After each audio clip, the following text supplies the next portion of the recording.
All right, everyone, let's get back to some bug news for the day. Please like and subscribe, it helps the channel out quite a bit. There were two stories that came up at the same time, either today or yesterday. I think it was yesterday, about invasive Cochineal destroying also invasive prickly pear in North Africa. The difference is that prickly pear, while invasive in Africa, is intentionally being grown in North Africa because the locals get oil from it. They eat the paddles, and they also eat the fruit, which in the U.S. we call prickly pear. But if you're from the Southwest, you might have seen it called tuna, which is the Mexican name for it. Not necessarily Spanish. I don't know if it has other names in other regions of Central and South America, but I know in Mexico they use tuna. But I mean, this plant is native to the southwestern United States and Mexico, and then found throughout South America. And it is delicious and useful. The fruit is really good, but also the paddles are eaten. They're usually called nopales, and you can saute them up. They're pretty good. And so North Africa grows these as an agricultural product. They were introduced to Africa by the British.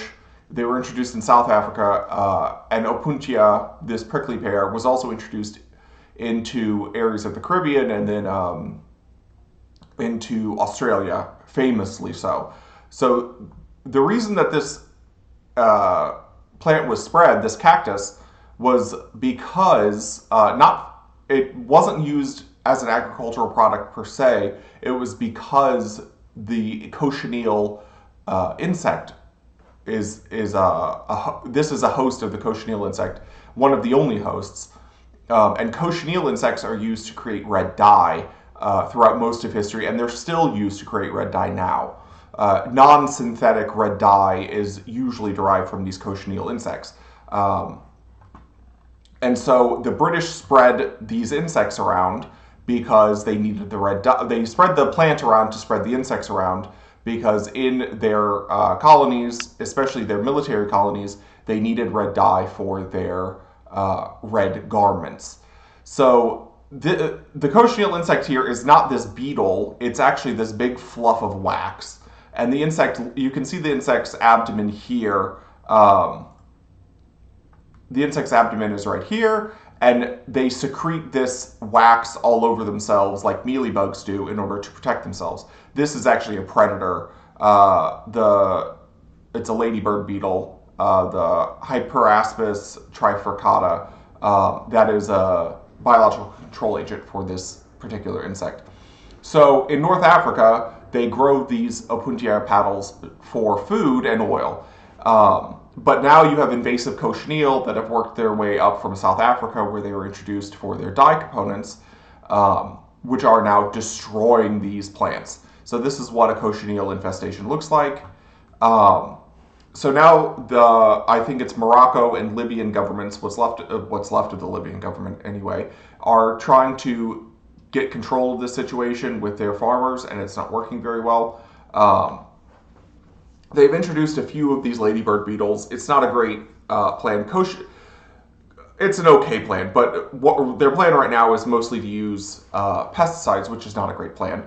Generally, mealybugs and their relatives become extremely well adapted to pesticides. They reproduce extremely fast. They have parthenogenic reproduction, so it's kind of a clonal reproduction where the entire population is female and they can fertilize their own eggs kind of clonally. And then they give birth to daughters which are only have a single parent, and so they can reproduce extremely quickly. They don't need to mate. An alternative solution to these damage. So you can see some of the red pigment here. This is the cochineal pigment.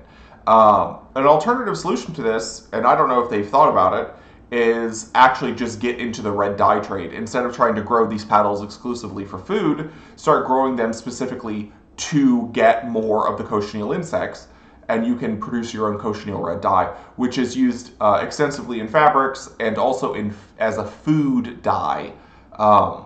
Because this is a natural, non-toxic dye, you don't have to worry about harmful side effects. You can just use cochineal, and it is in the U.S. at least. It's used extensively in like brightly colored candies. If you're eating a lot of like super red candies, they probably have cochineal in them. So Africa's dealing with this now. It's not going to be the only pest that works its way up to North Africa for Opuntia.